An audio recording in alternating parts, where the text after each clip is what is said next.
என்ன வேலைகளை உங்கள் குழந்தைக்கு கொடுக்குறீங்க? என் குழந்தைக்கு நான் வேலையே கொடுக்க மாட்டேன் மேடம், ராணி மாதிரி வச்சுருக்கேன் அப்படின்னு சொன்னால் எனக்கு உங்களை பார்த்து பரிதாபம் மட்டும்தான் பட முடியும்.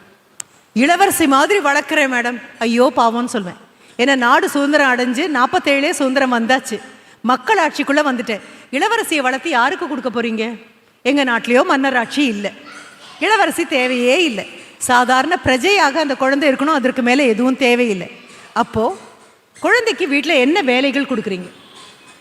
அதனுடைய தட்டை நீங்கள் எடுத்து கழுவுறீங்க அப்படின்னா, இங்கே பள்ளிக்கூடத்தில் சாப்பிட்ற குழந்தைங்களுடைய தட்டு அவங்களா கழுவணுமா, இல்லை அதற்காக இருக்கக்கூடிய உதவியாளர்கள் கழுவணுமா அப்படின்னு ஒரு பேச்சு வந்தபோது கல்லூரி இந்த பள்ளியினுடைய செயலர் என்கிட்ட ஒரு தடவை கேட்டிருந்தார். இது கேட்கும்போது நான் சொன்னேன், சார் அந்தந்த குழந்தை சாப்பிட்ட தட்டை அந்தந்த குழந்தை கழுவுறதுல எந்த தப்பும் இல்லை சார். மற்றவங்க தட்டை சொல்லலை, அந்தந்த குழந்தை சாப்பிட்ட தட்டை அந்தந்த குழந்தை கழுவுறதுல எந்த தப்பும் இல்லை.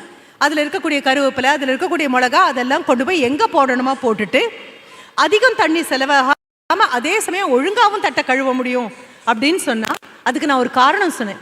பள்ளிக்கூடத்தில் இந்த குழந்தை இதை படிச்சுது அப்படின்னா நாளைக்கு வீட்டில் தாய் தகப்பனுக்கு உதவும். அம்மா உட்காந்து தன்னுடைய தட்டை கழுவுறதுக்காக தான் சாப்பிட்டுட்டு அப்படியே தட்டை விட்டுட்டு போகணும்னு இந்த குழந்தைக்கு தோணாது. ஏன்னா பள்ளிக்கூடத்தில் இது படிச்சாச்சு, அடுத்தவங்க தட்டை கழுவலை தன் தட்டை கழுவுது அப்படின்னா அம்மா கிட்ட சொல்லும், நான் உங்களுக்கு உதவுறேம்மா, தட்டை கழுவுறதுக்கு நான் வரேம்மா அப்படின்னு சொல்லும்.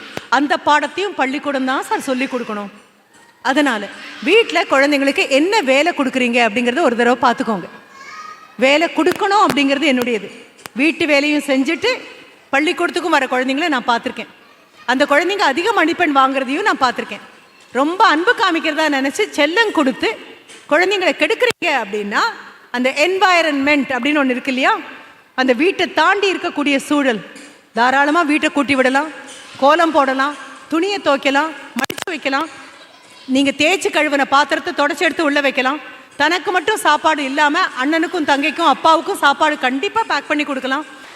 குழந்தைகிட்ட இது கொடுங்க. ஏன்னா நீங்கள் ஒரு நாளைக்கு குடத்துல தண்ணி எடுத்துகிட்டு வரும்போது குட்டி சொம்பில் தண்ணி எடுத்துகிட்டு ஓடி வந்த குழந்தை தான் அது. பால்காரர்கிட்ட பால் வாங்குறதுக்கு போனீங்கன்னா சின்ன கொசரு வாங்குறதுக்கு கூட போன குழந்தைங்களாம் தான். நீங்கள் துவைச்ச போது நானும் துவைக்கிறேன் அப்படின்னு சின்ன கர்ச்சீஃபை வச்சு லொட்டுன்னு அடிச்சுட்டு இருந்த குழந்தை தான். திடீர்னு நமக்குள்ளே என்னமோ பாதி வந்துருச்சு, அடுத்த நிமிஷம் நீ எதுவும் பண்ண வேண்டாம், கூட கூட்டிகிட்டு வாங்க குழந்தைங்கள. உங்களுக்கு உதவ குழந்தைங்க வீட்டுக்கு உழைச்சாங்கன்னா நாட்டுக்கு நாளைக்கு உழைப்பாங்க.